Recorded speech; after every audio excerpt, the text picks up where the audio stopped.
அமைச்சரே, 5000 செவிலியர்களை முதல்வரின் ஆணைக்கு ஏற்ப நிரந்தரம் செய்வோம் என்று சட்டமன்றத்தில் பேசிய அமைச்சரே, மருத்துவ ஆலோசனையை தொய்வின்றி செய்திடும் நொடிமுழுக்கும் இணையான எங்களின் ஓட்டம், மருத்துவ ஆலோசனையை தொய்வின்றி செய்திடும் நொடிமுழுக்கும் இணையான எங்களின் ஓட்டம்,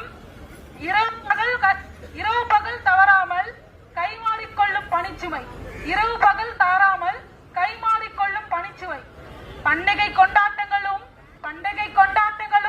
சீருடை பணியில்தானே, சீருடை பணியில்தானே. நல்லவரோ தீயவரோ பாகுபாடு எங்களுக்கில்லை, பாகுபாடு எங்களுக்கில்லை. அனைவரையும் கவனித்திடுவோம், அன்போடு அனுசரித்து மாதத்திற்கு ஒரு திட்டம், வாரத்திற்கு ஒரு ஆய்வு கூட்டம், நாளுக்கு நாள் மாறும் சிகிச்சை நெறிமுறைகள்.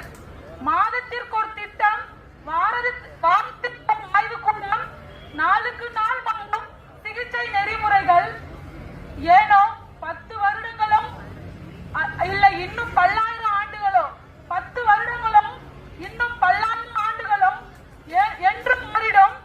என்று மாறிடும் இந்த செந்தமிழ் நாட்டில் செவிலியர்களின் பொருளாதாரம், இந்த செந்தமிழ் நாட்டில் செவிலியர்களின் பொருளாதாரம் விடியல் ஆட்சியிலும் இருளில் எங்களின் அங்கீகாரம், கோரிக்கைகள் நிறைவேற்றினால்